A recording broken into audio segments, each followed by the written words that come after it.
It's your boy, Professor G. Mark Gray. I'm back at it. Thanks for hanging out with us. OG Sports Rap continues here on the network. Thanks for hanging out in our barbershop of good old-fashioned common sense and sports knowledge. Hit me up sometime, man. Follow me on social media at The Sports Groove. That's 24/7, 365, computer, smartphone, tablet. However you get your social media groove on, I am around there. And we got to get away from the ridiculous right now, which is going on in college football, as we got some NFL stuff going on this evening as well. Talk about that a little bit later in the contest. But I got to go back to last night in the NBA for a second, because I really don't think, and that's the messed up thing about the Sharon Moore story, even more so than what happened allegedly, for at least how we roll to it right now. But the Oklahoma City Thunder is now 24-1. And when you wrap your arms around that, and I'm that dude that truly does believe that the NBA season doesn't really start until Christmas. I look forward to Christmas as D-Day. You know, that was my basketball holiday until the NFL got back into the game and started playing regular season games on it, as they hijack everybody else, right? That's just kind of sort of what happens. But over this 24-1 game streak, it is just amazing to watch how the Oklahoma City Thunder is 24-1 and threatening to win the NBA Cup. Now, you probably heard this by now. Not only have they tied Golden State for the best start in NBA history, they are blowing teams out. It's one thing to be winning games, right? But it's another thing to blow people out. What Oklahoma City is doing is keeping the ball at the court. You know how it is when you run 5-on-5, when you could get them together back in the day, shirt skins, stuff like that. And as long as your 5 was winning, you kept the ball. That's what Golden State is doing right now at the pro level. They're keeping the ball. It is incredible. I mean, when you look at SGA, who just looks so cool and effortless as the leader or the maestro of the orchestra. They haven't really had Jalen Williams that, and he's still getting into shape. But they do have Chet Holmgren. That big three right there. It takes me back, and I said it the other day, it takes me back to when Steph Curry, Draymond Green, and Kevin Durant were playing in the Bay Area at that time. And they just felt like pieces in a jigsaw puzzle. It is absolutely unbelievable to watch. Oklahoma City is in the midst of this NBA, what do you call it? The NBA Cup, right? The Emirates NBA Cup. And Oklahoma City is in it and is advanced to which round? I think it's the semifinals now, aren't we? Yes.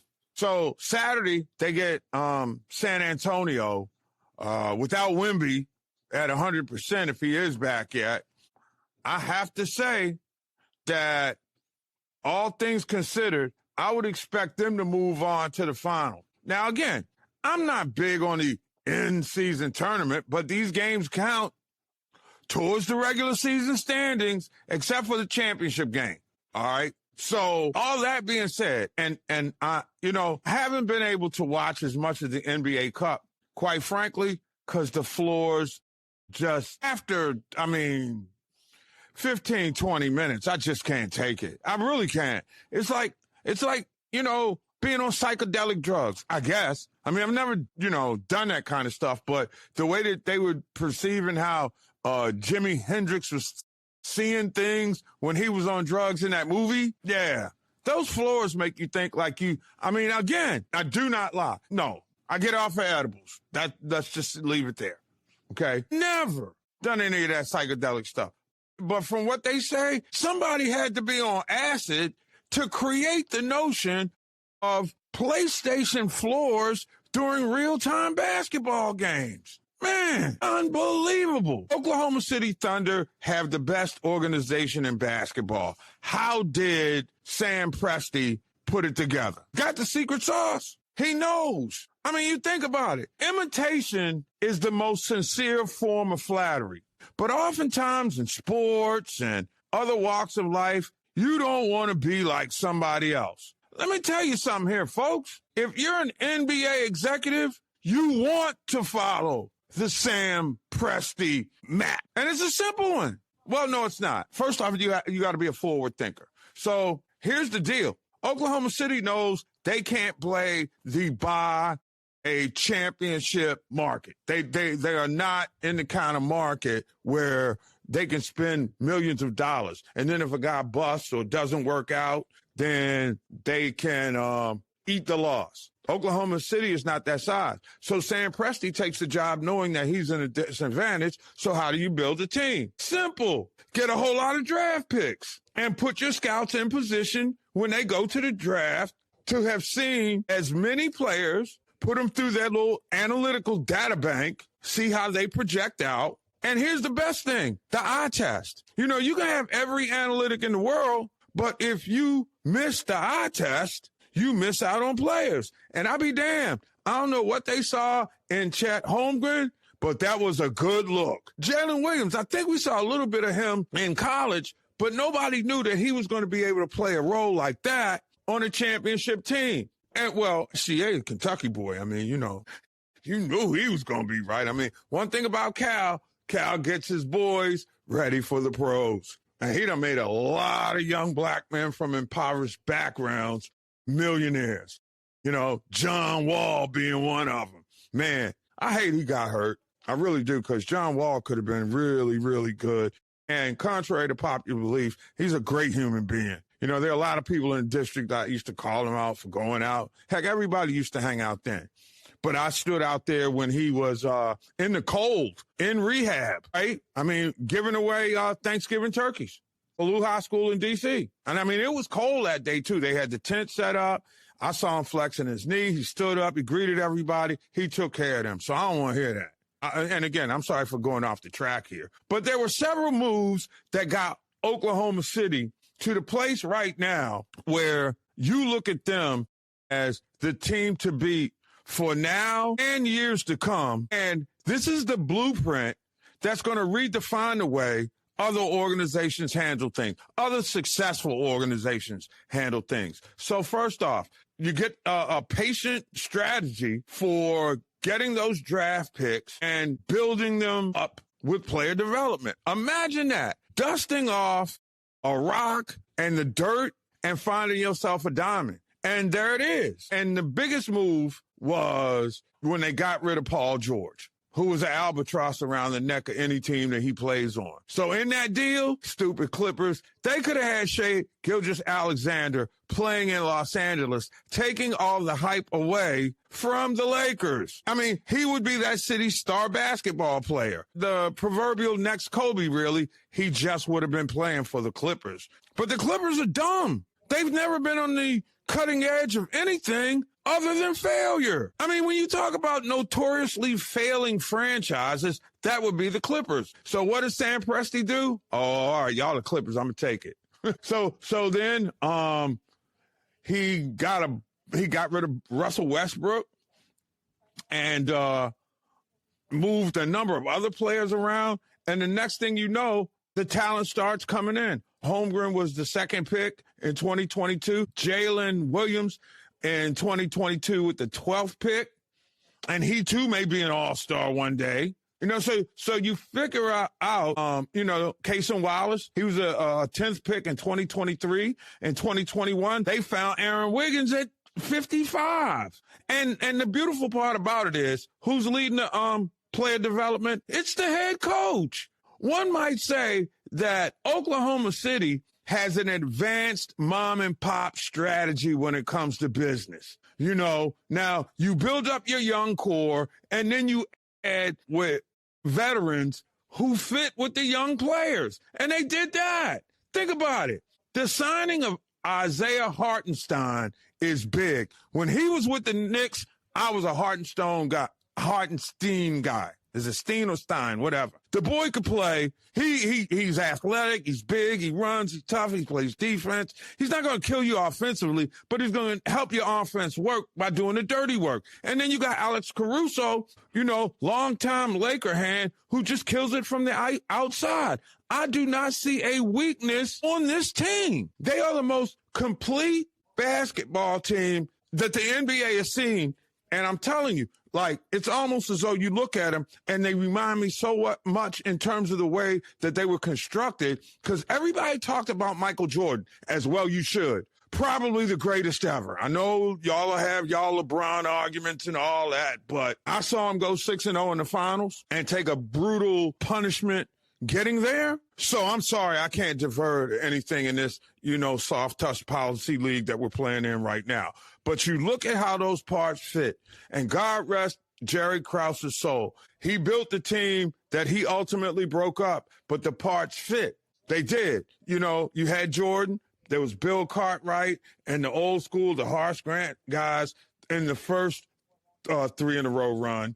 Then he took his baseball hiatus, came back. There was Rodman, Scottie Pippen was there. They got a couple of other bigs whose name escapes me right now, and they just all seem to fit. The moral to the story is you don't have to spend mega bucks and just go out and buy up talent. Teams around the NBA, such as the Pistons, are really doing their thing, building through the draft. And you got smart guys in the front office. They see things. And when it works for one team, it can work for you. Imitation is the most sincere form of flattery. If I can beat you with your secret sauce, I might have to buy a jar of it. It's your boy, Professor G. Mark Gray. It's OG Sports Rap on the network. Are you constantly in conversations that don't involve you? Can't stop scrolling other people's drama on Facebook? You might suffer from a chronic case of not minding your business. Introducing Mind Your Business, the all-natural remedy for nosiness. One dose had me ignoring group chat beef and walking right past my neighbor's message breakup. Side effects include peace, privacy, and staying in your lane. Mind Your Business, now available in gummies, teas, and anti-strength spray. Mind your business, because not everybody needs your little opinion. Welcome back to our barbershop. It's more like the spot now, about that time to have that little drinky drink as you wait for your number to come up. We continue to roll. I am Mark Gray. Professor G is what they call me, so join the party. Love to have you sometime. And you know something? Given and really in terms of a spectator sport for me, to be in a building, I'm more of a basketball guy. I love watching baseball. Baseball's a great date. I mean, fellas, if you all ever figure out how to talk to women again, you got to take a girl on a date to the baseball game. Now, again, you do have to have some kind of conversation. And these days, from what I hear, ladies are saying generationally, dudes can't talk anymore.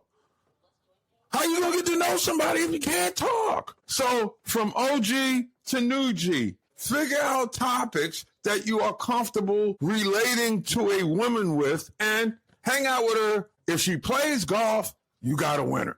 If she'll go with you to the ballpark, you got to keep her. And trust me, do the baseball date right and everything will work out. But I'm a hoop guy. And the thing with the hoops thing is you're indoors. It's kind of tight. And NBA games have become so bougie. I mean, the places, the cocktail lounges and all that. I mean, I like being in the arena where you can see the game, although there's a certain quality about the suite life in the NBA facilities that is just outstanding. But I bring this up because I don't have a basketball team in D.C. that's really worth watching.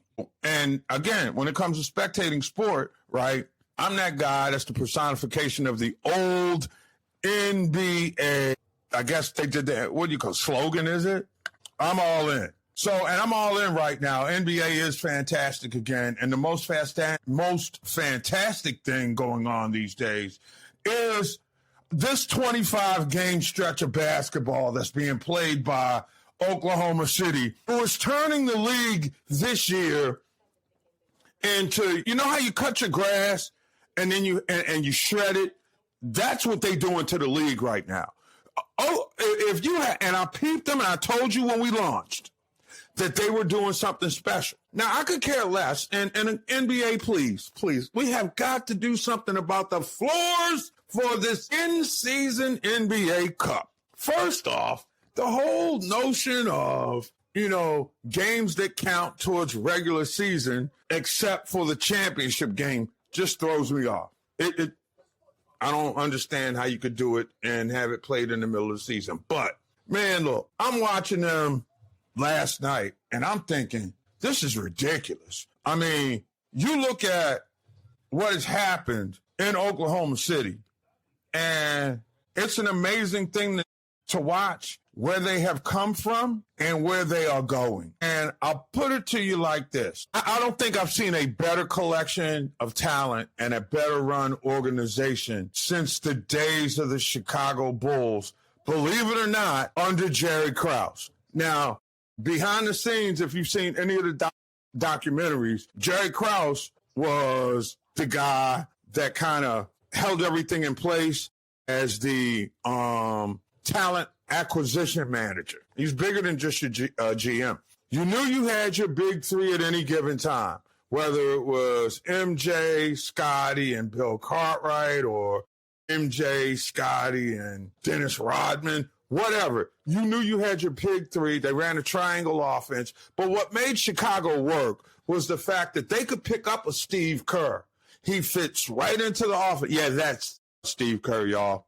Don't go around thinking that Steve Kerr, Steph Curry's coach. I'd have loved to seen them at his day playing a game of horse or in a three-point shooting contest, because you would definitely have something that was spectacular. Steve Kerr could shoot. What separates Steph Curry from Steve Kerr is that Steph is a better creator for itself. But you'd always have that part that they would pick up.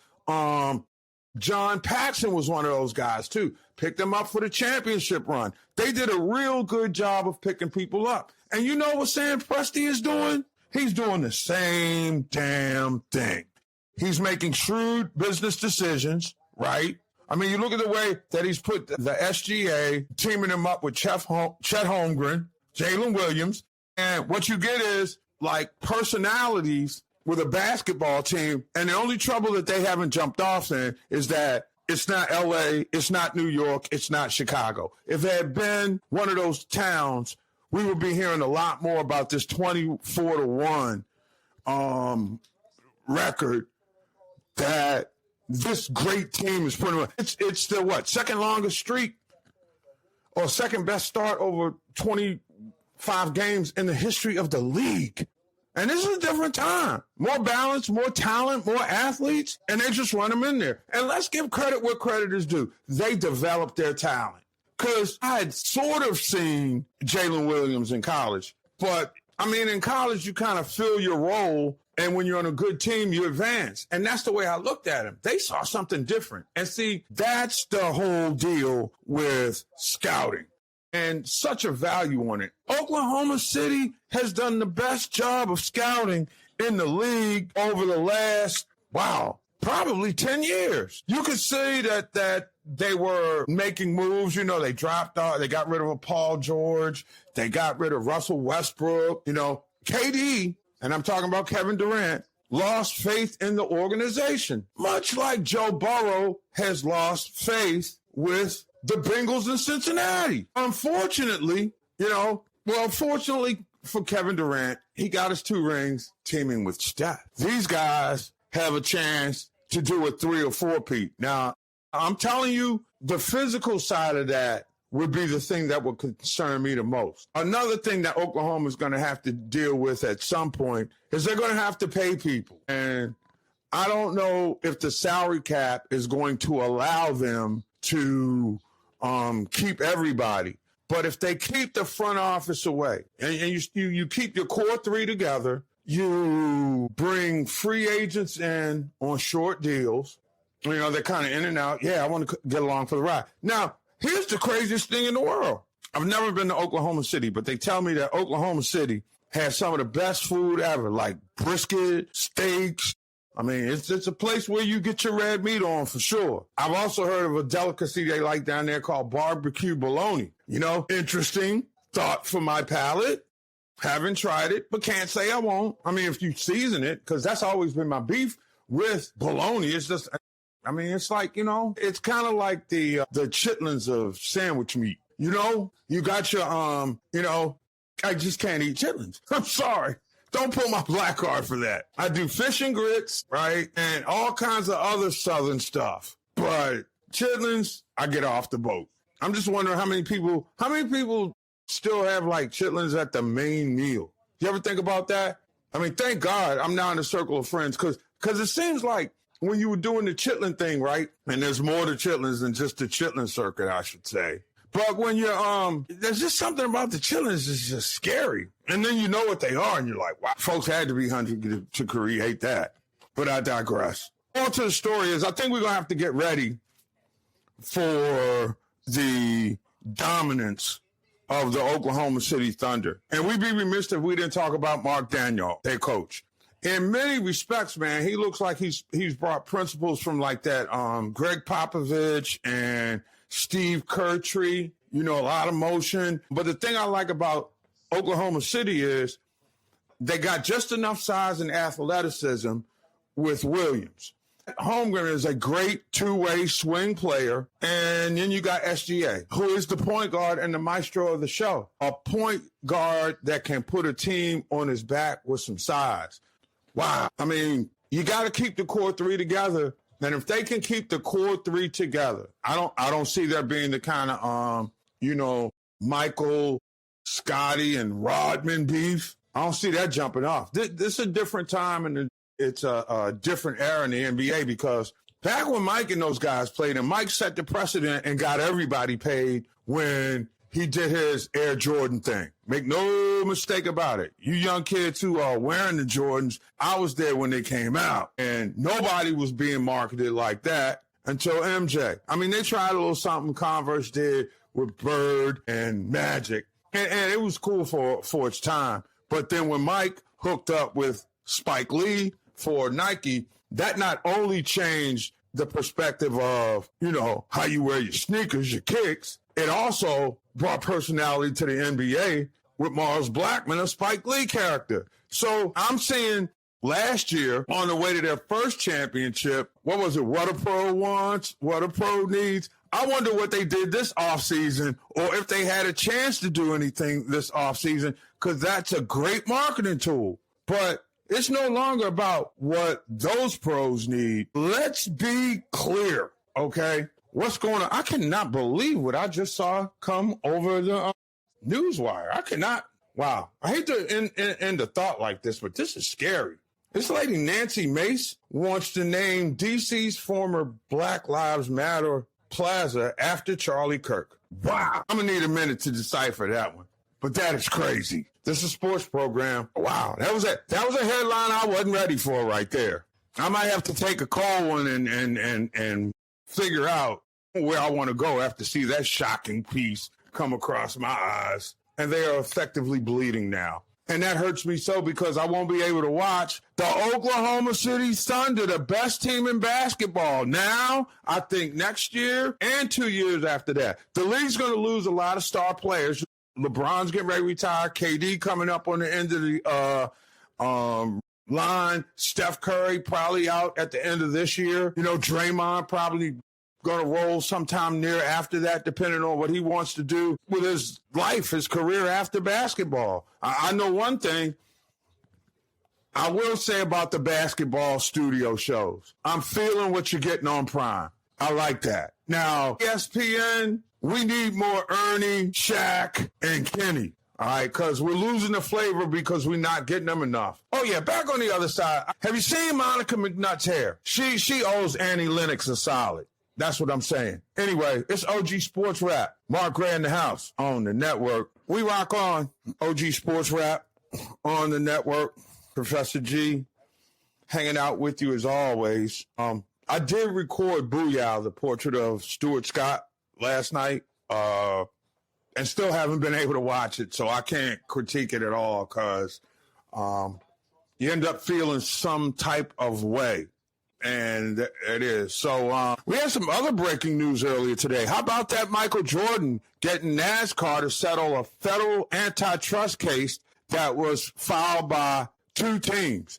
You know something? There are a lot of people, and I got to come around on this to Mike, because he made it very difficult for me politically when there was a black candidate for governor in North Carolina when he played, and he didn't support him. I think he went and supported the other candidate, and the line, as I remember, was, well, Republicans buy shoes too. And it just didn't come out right. But for Jordan to get into NASCAR is huge. He's doing what he can to level the playing field in a sport where there's a lot of money, especially for kids of color. Like North Carolina A&T has a relationship with NASCAR. You know, agriculture, technical engineering, the engineering thing is big. A lot of the advancements in cars and technology and stuff come from, you know, the NASCAR world. So when Michael diversifies his portfolio and goes all in and then helps to broker a settlement for NASCAR owners, that's a big thing.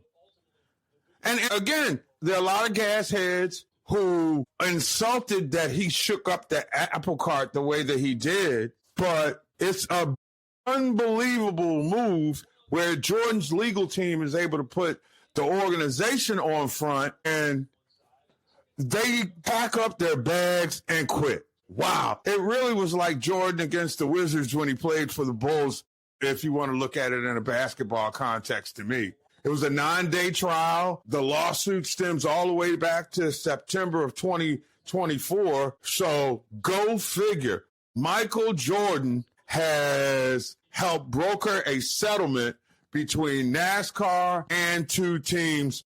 One of them was his. Now it'll be interesting to see if he continues to give funding to black drivers. I think he gave some money to that guy, Lewis Hamilton, who's big in the international circle.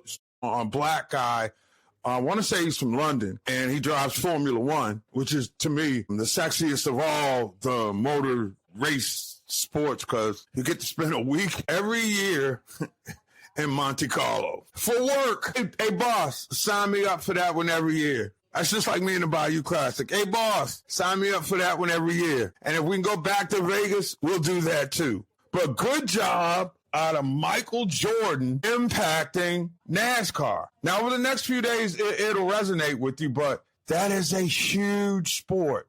Huge. And behind-the-scenes opportunities in engineering and all kinds of other technological pathways that you can work right now. And Jordan's on the cutting edge. Now, I just hope moving forward that we will see him employ some black people in key marketing places. I mean, there was a time, I didn't buy into it, but there was a time when people were buying that NASCAR gear. Y'all remember when they had, like, you know, people running around with M&Ms on their jackets? I'll never forget, man, there's a broadcaster of summer now who you guys might see on either CBS Sports Network these days or one of those places where you get a lot of HBCU stuff. It may be ESPN now, I don't know. His name's Cy Alexander. He used to coach at South Carolina State. And Cy is an eclectic person, if you will. But one thing he knows is how to generate interest and a buzz. And I think that when you look back at what Michael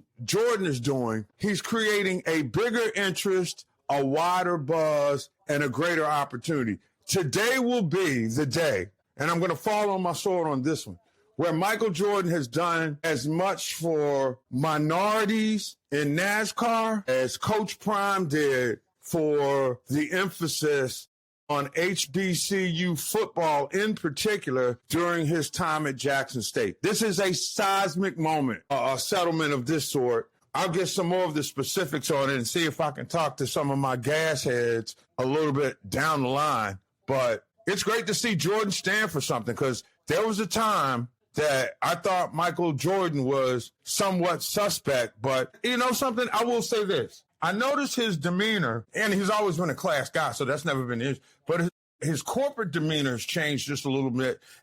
Once he bought the Charlotte Hornets, and people were like there to revere him as a player, but somewhat disrespected him in the boardroom. And depending on who you talk to, there was some business decisions in Charlotte that didn't work. I thought the building that they were in was just too small. That was a poorly constructed building. I mean, it was a nice building, a beautiful building, great place to watch a basketball game. It was just too small. It was too cramped. They tried to retrofit it into an area, and it just didn't work.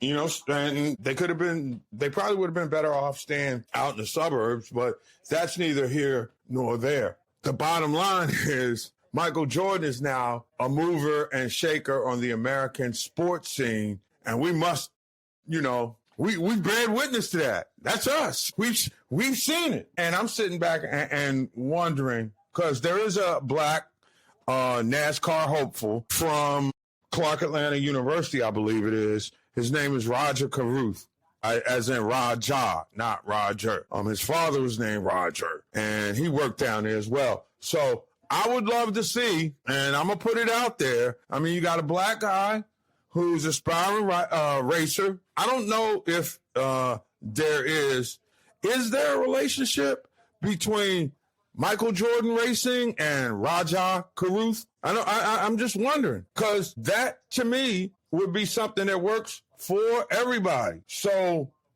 there it is. Jordan has, by happenstance, that you're seeing more black American faces gravitating towards NASCAR. And if you go into those southern markets, I'll tell you, here's how you know where you find NASCAR fans.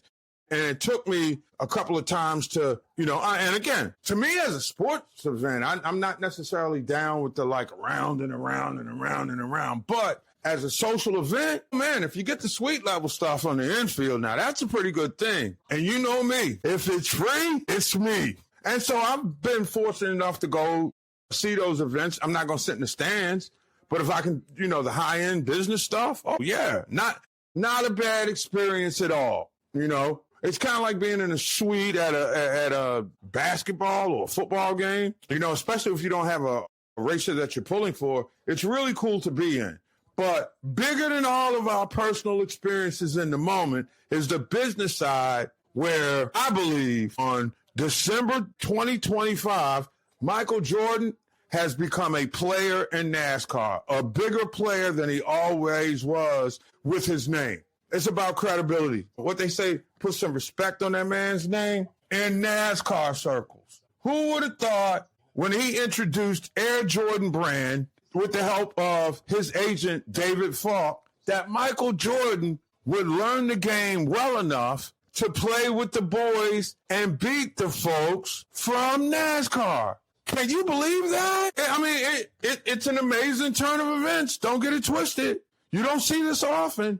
This is now again, there were 3 other teams that was with Jordan, but you know who was coaching and leading had to be Jordan. I'm pretty sure he was pragmatic. I'm pretty sure they strategized. He probably had enough money to afford the best legal team that money could buy, and he put it together. And you know, oftentimes, and I can tell you from the initiatives that he was trying to get then Wizards owner Abe Poland when he was part owner here in the district. And Poland really just wanted to make Mike a figurehead. And that's why that relationship didn't work. I was heavily covering the Wizards at that time. And what the deal was, yeah, we'll let you buy in, but you're not going to have the voice in the ownership room that you think you should have. You'll be handsomely compensated. We'll help benefit your charitable organizations, but let us, you know, make all the business decisions, and you going out there and play.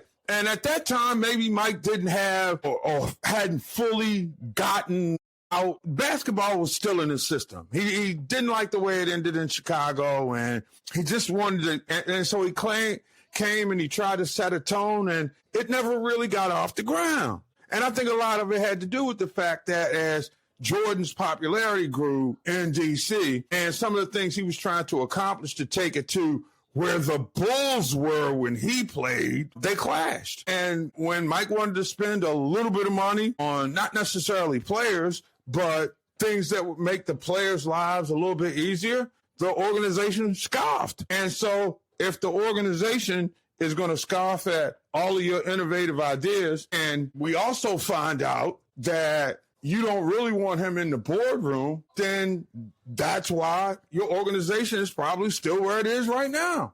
I remember Michael Jordan was an executive and player with the Wizards, and they wanted him to sit on his hands and just be a good little boy. And we found out today in a North Carolina courtroom where Michael Jordan and his team went into a battle that they should not have won, and they forced NASCAR to settle. How about that? The brilliant brothers coming together to effect change. Wow! Where have I seen that before? I may not have seen it with my own lifetime, but I sure enough have read about it. So I just wonder what kind of next impactful move that Michael Jordan can make, perhaps not on just NASCAR, all of motorsports, and how it just might benefit Black Americans who want to get down with that career path. Just something to think about. This is your boy, Professor G. Mark Gray.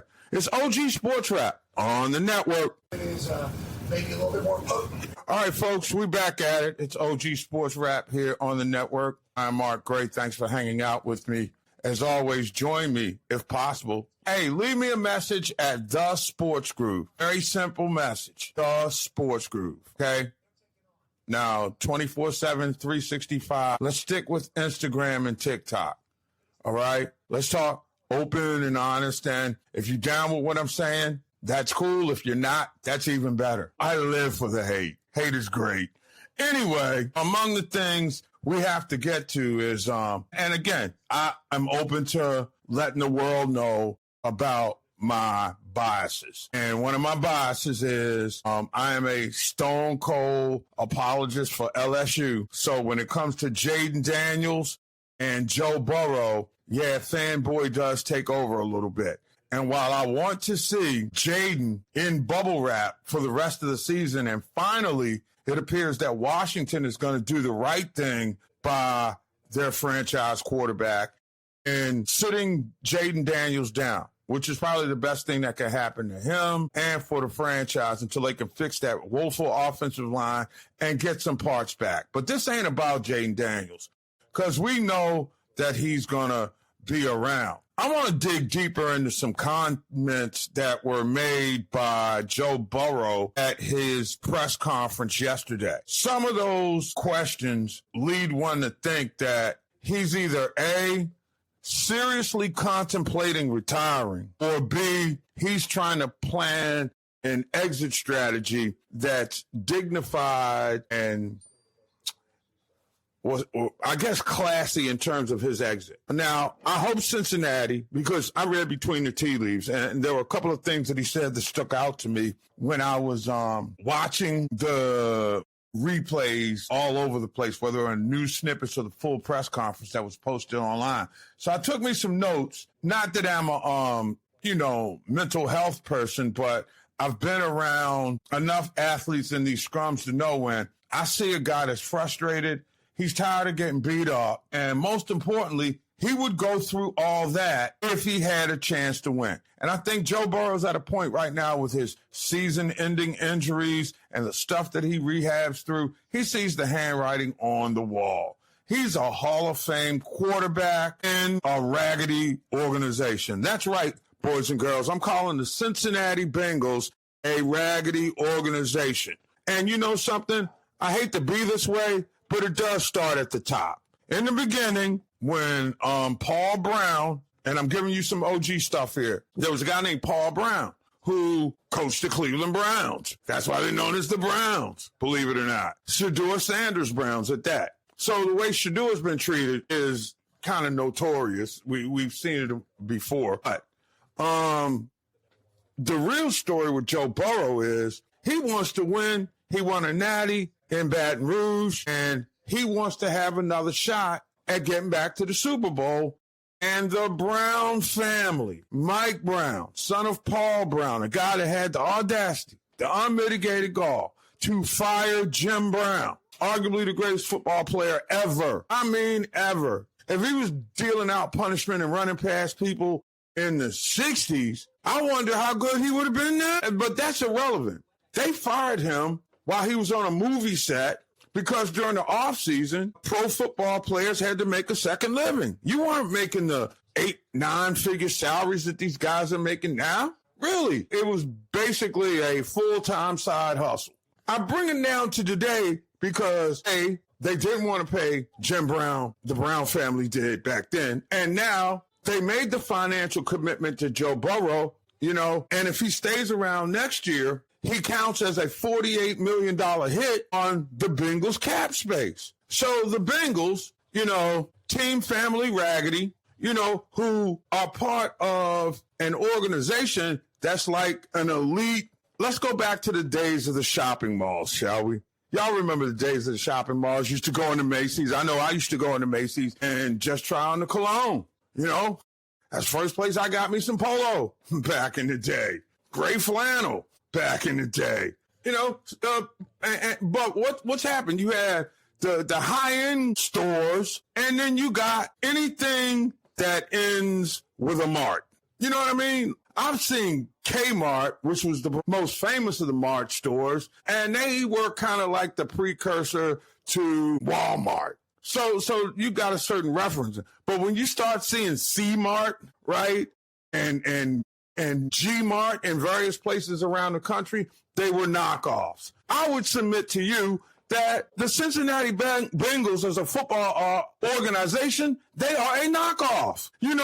They look like Gucci, but when you pick them up, they're Uchis. They like the football equivalent to the guy that's peddling like Fendi bags, and he got them from dude at the wholesale warehouse in, name the outskirts of your town for about $10, and he sends them for $80. That is what the Cincinnati Bengals are. I would say that they were a consignment-oriented team, but this team is more thrift store-like. This organization is the thrift store of the NFL. They hold on to stuff that's bad for too long. The stuff that's good, they don't take care of. And then you wonder why they're always in an abyss of futility. And I'm trying to figure that out because you got a guy that took you to the Super Bowl already in his second year. Joe Burrow has equal the number of Super Bowls that the franchise has gone to, and he did it in his second year. And you haven't built around him? What is going on in Cincinnati? Do you just want to lose? Do you want to be mocked? I mean, look, never would I have thought that Cleveland is in a better place for the future right now than Cincinnati. That is absolutely the craziest thing ever. When you get a Hall of Fame caliber championship quarterback, you build around him and you make sure you give him everything he needs in order to make a run. Windows close quick in the NFL, and the Bengals just don't get it. So when I hear Joe Burrow being scrutinized, when he says, if I want to keep doing this, I have to have fun doing it. If it's not fun, then what am I doing it for? Exactly. He got leverage. I'm sure he's generationally wealthy. You never see Joe Burrow bitch about money. You never see that. And dude shows up. I mean, he's one of the prolific passers of his generation. Are you kidding me? Put Joe Burrow's stats up against anybody in his era. Look at the numbers of Joe Burrow compared to his contemporary quarterbacks. You'll see he's right there. I'm thinking if they had a smarter organization around him, we would probably be having the conversation of Patrick Mahomes and Joe Burrow as opposed to Patrick Mahomes and Josh Allen. And the only reason I put Josh Allen up is because his team routinely gets to the playoffs. I can't say that about Justin Herbert. And I'm just doing this as a random comparison. I'm not going to put Lamar Jackson on the list because I think he's a little different. And I do believe Baltimore believes they're giving him what he needs. But Joe has got nothing. And you put his stats up, his analytics, and I did the research on this. I'm not the most numbers crunchy guy, but these numbers say a lot. Because when it comes to completion percentage, Joe Burrow is better than Patrick Mahomes. by almost 2 full points, 68.2 to 66.4. Josh Allen is only a 62% passer when Justin Herbert completes about 66% of his. Look at, now Mahomes is otherworldly. You could bet on him for about an average of 300 yards a game. Burrow only averages about 280. But again, they're not the parts around him. I mean, you do Higgins-Chase duo is nice. Can you name a back there? You know, he's a career 100.7 passer. Patrick Mahomes is only 103.5. So the Mahomes-Burrow statistical break between the rest of the teams in the league is all, I mean, it's right there. If you do the crunch, you'll find out. I mean, think about it. Burrow, statistically, is the all-time leader in completion percentage. I mean, what that means is he makes the right decision with the football. You know, and despite the, fact that the organization can't team a competitive team on the field, Burrow's played in 7 playoff games. He's won 5. He's led his team to a Super Bowl. What more must you do to go all in on Joe Burrow or have the stones to let him go? The Bengals ain't contending next year. I think that Joe Burrow might have been getting ahead of his exit strategy because somebody told him they're not going to pick up your option. Make it known that you're available if you want to play. I don't think Joe Burrow came back and did the rehab from his toe injury to not play football this year. To me, that's a leader. That's a leader. Okay, so when you lose Joe Burrow, and the Bengals are going to lose Joe Burrow one way or another, it sounded to me Joe Burrow has lost passion for the game because he's in Cincinnati. And if you had to deal with being a Cincinnati Bengal for your career, playing for the cheap-ass Browns family, then it is time to hang it up. And or ask for a trade or don't sign, if they're gonna keep him, they're gonna have to eat damn near $50 million. That means Joe Burrow can't lose. He holds all the cards. So if I'm Cincinnati, I might, if I don't give him outright free agency, I certainly would be looking for a trade. You can get a haul and rebuild your organization for your quadrennial reset.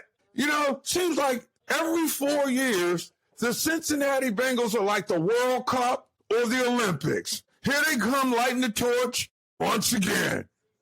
And still not going anywhere. So please, let my Bengals go. Please. Anyway, we got more of what you came here for on the other side as we continue to roll. It's your boy, Professor G. Mark Gray. It's OG Sports Wrap on the network. Wow, with all this football and basketball news, it's hard to keep up with what's going on in my really secret fantasy pastime. It is baseball, and baseball's winter meetings are slowly but surely coming to an end. But there's been some shockwaves during those meetings. By the way, I'm Professor G. Mark Gray. It's OG Sports Wrap on the network. I'm glad to have you along for the ride. And where I am, it's just too damn cold, y'all. It is really, really cold. But there's nothing like a dose of, spring training, or better yet, the winter meetings to warm you up and make you feel that, wow, spring training is right around the corner. And for real,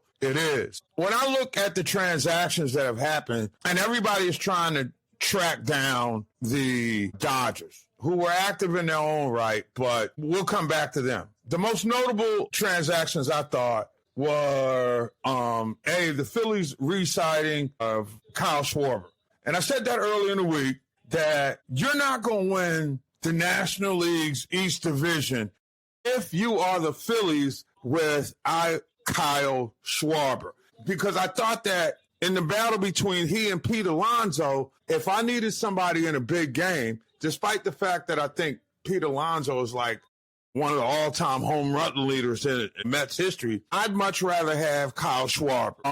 The dude is the best, like, one-dimensional player I've seen in quite some time. I mean, if you have to throw a glove on him and put him in the field position, I mean, you can.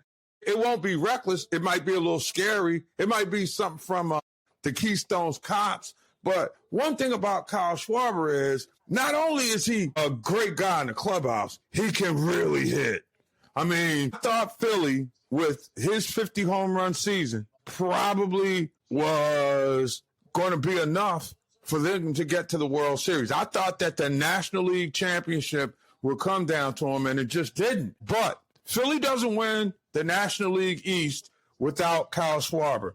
And I think now, there could be a shift in the East. I know the East has been very, very busy, and it's really interesting what's going on east of the Mississippi and up the East Coast. Because you figure Philly's smart enough to keep their dude Schwarber.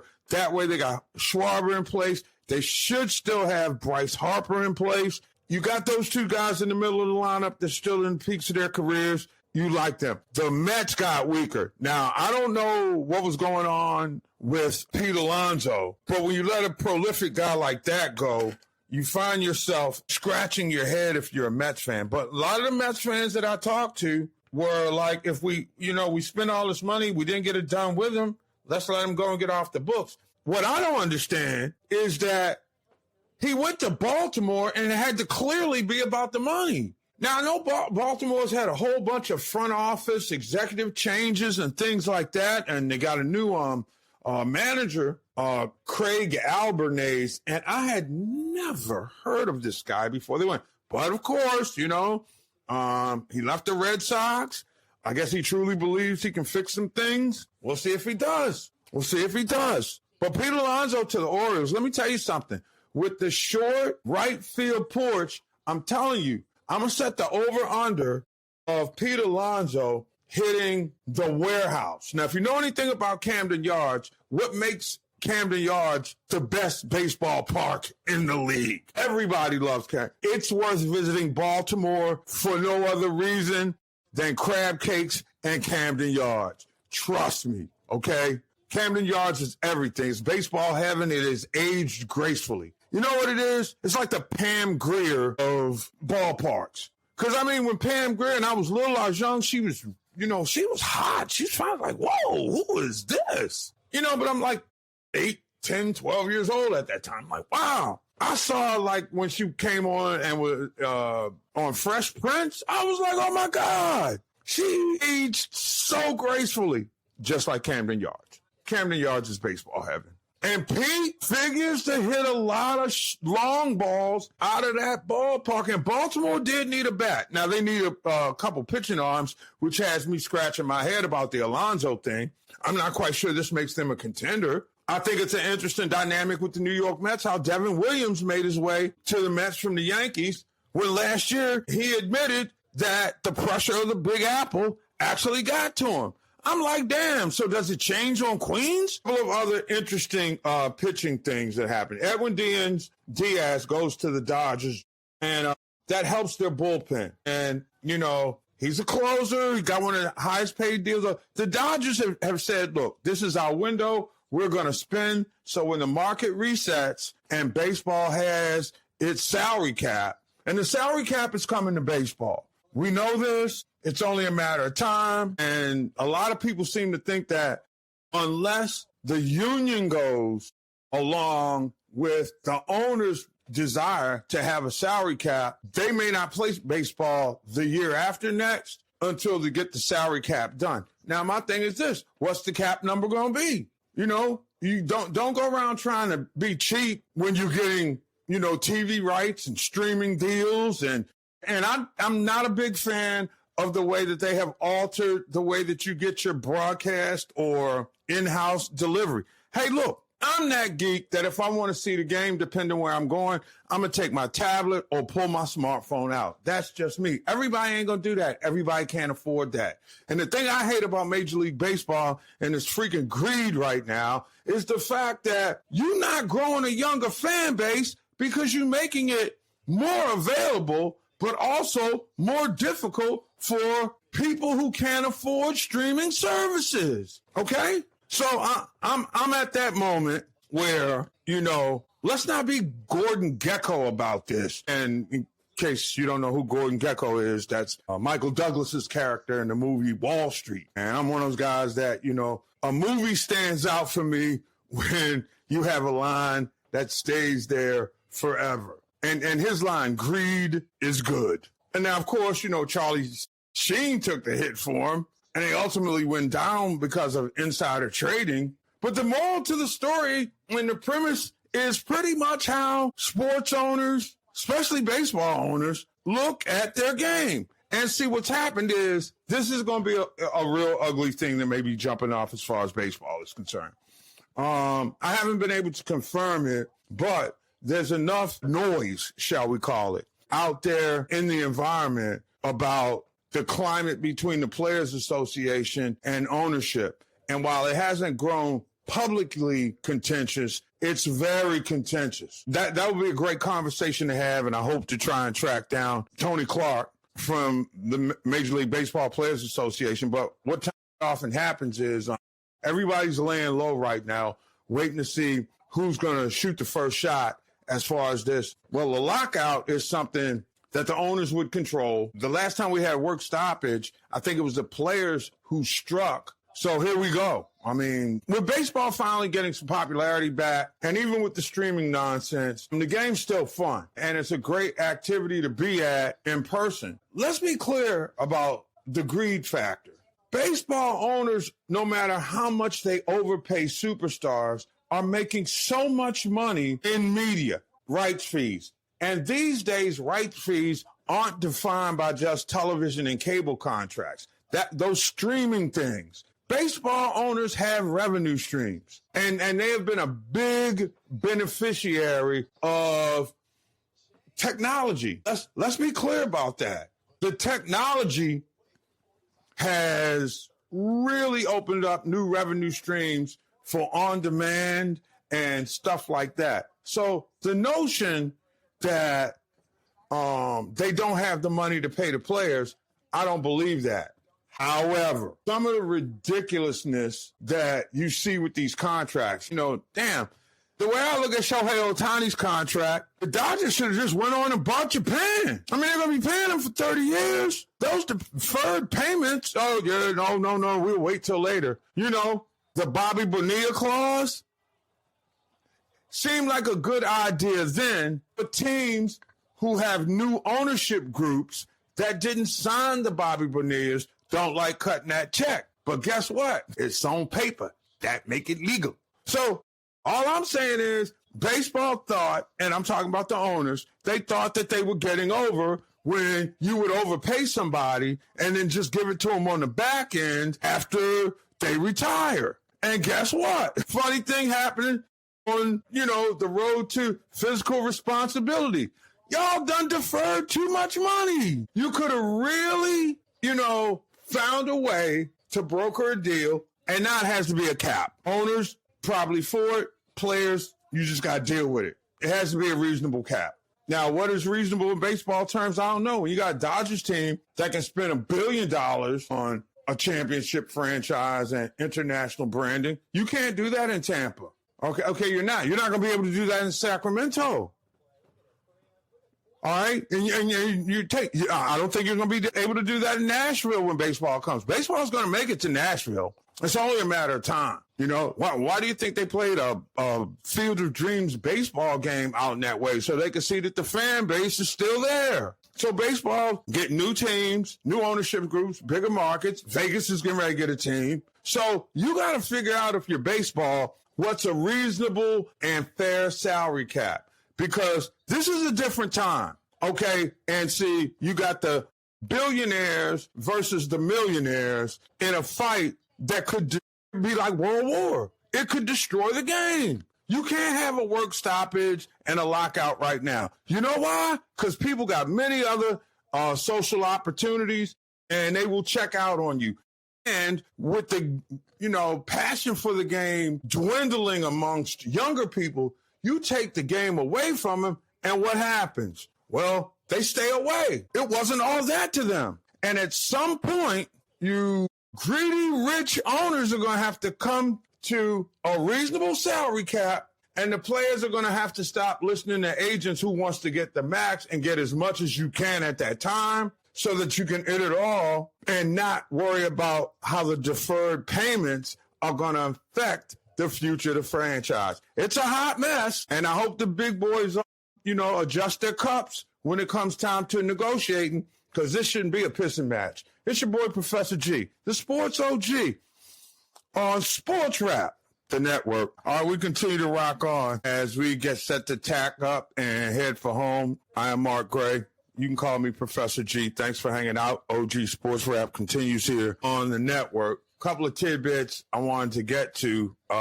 Some people make fashion choices that I think are bad for their career. I think Monica McNutt did that when she went with this, it ain't even platinum blonde. It's like she got a platinum blonde hairdo, and it makes her look like Annie Lennox, with, from the Eurythmics.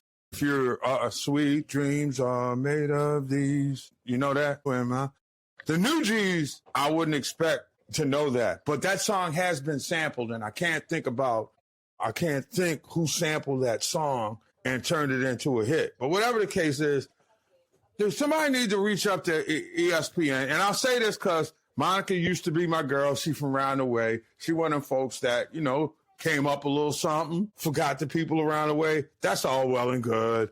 You'll come back home. We'll have a couple of spirits and everything's everything, But, I just want to offer up a piece of advice for a television person that has now got a hairdo that's made for radio. All right, you were beautiful with what you had, and you went too far with the hairdo. We don't want to see you with, the blonde Monica is not working.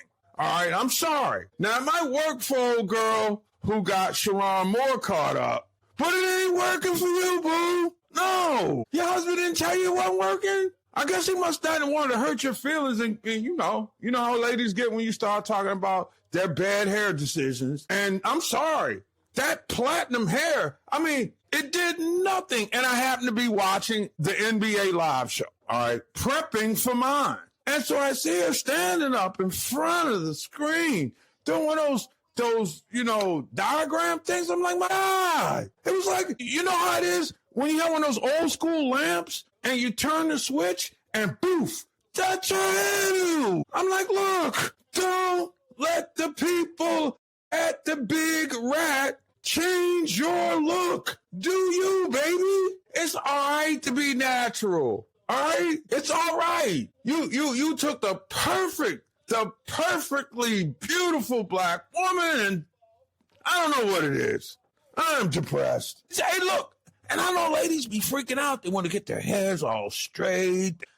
Hey, look, real dudes like natural.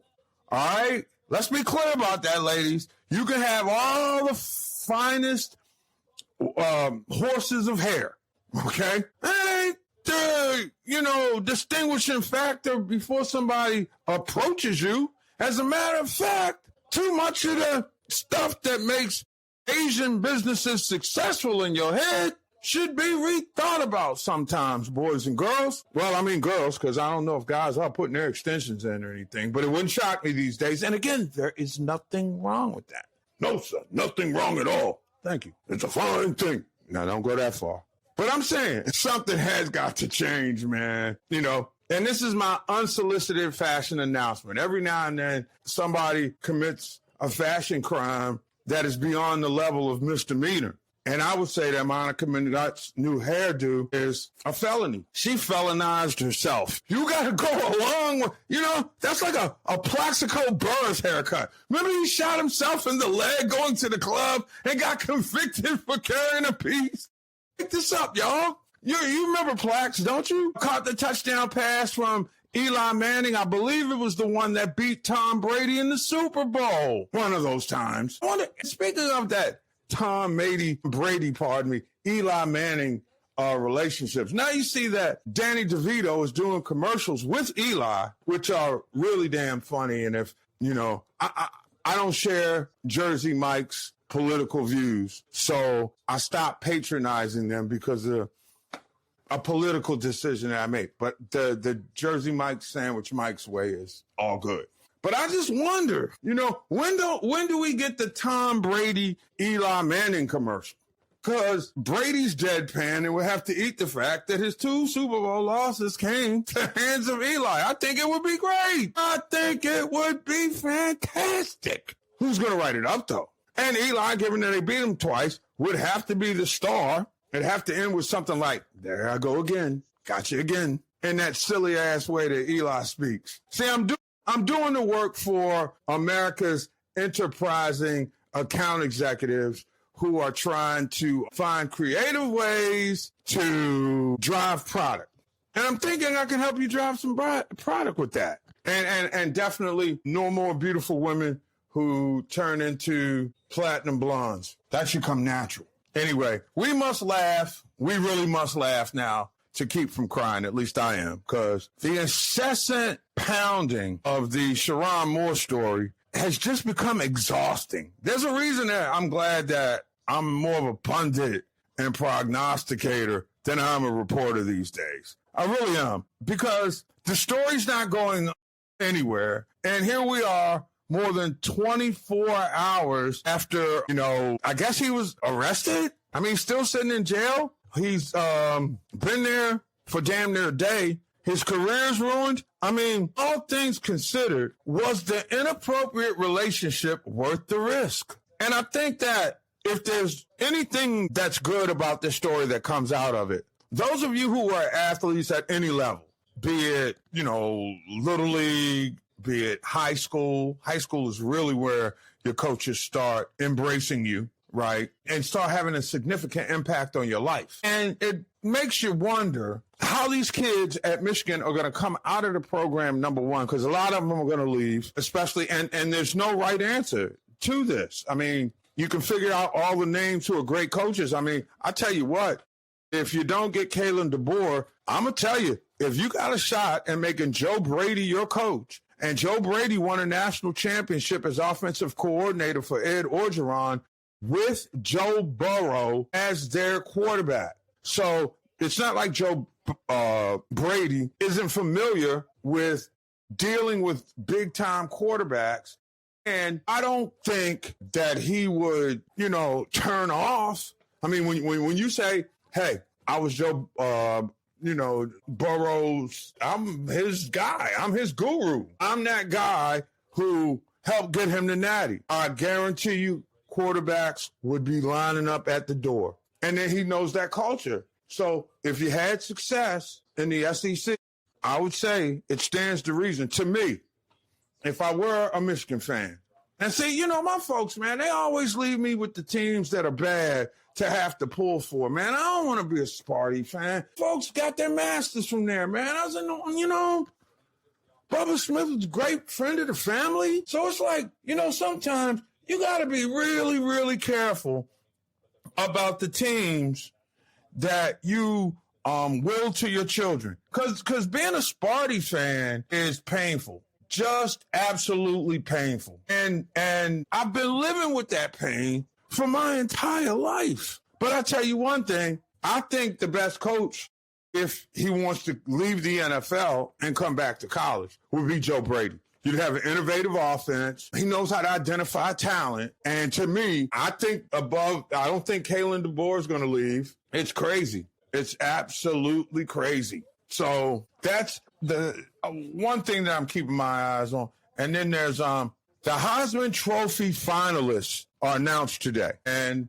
those guys who will be coming to New York are Notre Dame running back Jeremiah Love. You've got Indiana quarterback Fernando Mendoza, Vanderbilt quarterback Diego Pava, and Ohio State quarterback Julian Sand. Now, here's the deal, and I got to get this in. I don't want to hate on the Heisman, but Jeremiah Love was a dominant running back on a team that really had its offensive struggles. This was not the vintage Notre Dame offensive line. This was not a team that had a lot of big playmakers on the outside either. So the fact that Jeremiah Love did what he did at his position, if you read the letter of best college football player in America for the Heisman Trophy, to me, he would have got my vote. We're on that committee. That being said, I must say, Fernando Mendoza, if he doesn't win the Heisman, the Indiana quarterback, if he doesn't win the Heisman, I think he's the number one pick in the draft. He could win the Heisman and be the number one pick in the draft too, but seeing is believing with him. Ball placement, arm strength, he's mobile, unreal.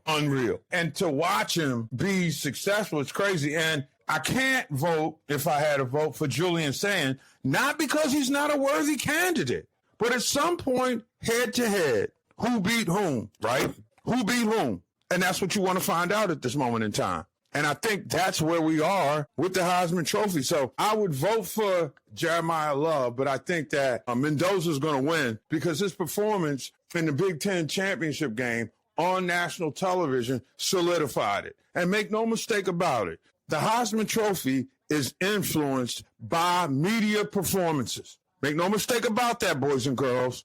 Media, when you're in a big conference, or your conference has its own TV network, like the Big Ten does, which gives natural penetration. SEC got their own network through ESPN. So the more exposure that you get, the better off that you are. And in the biggest moment, in like the biggest conference championship game, the best player was Mendoza. So and he beat Sane, right? So to me, out of that quartet, the two people that would have been left are down to one, and that would be the Indiana quarterback. Now, again, I'm not trying to lobby for anybody, but I think if you're a number one pick in the draft and you beat a tremendous champion like Ohio State in the Big Ten championship game, that has to count for a lot. Mark Gray, Professor G, thanks for hanging out with me. It has been Sports Wrap, OG style, on the network. Holla back.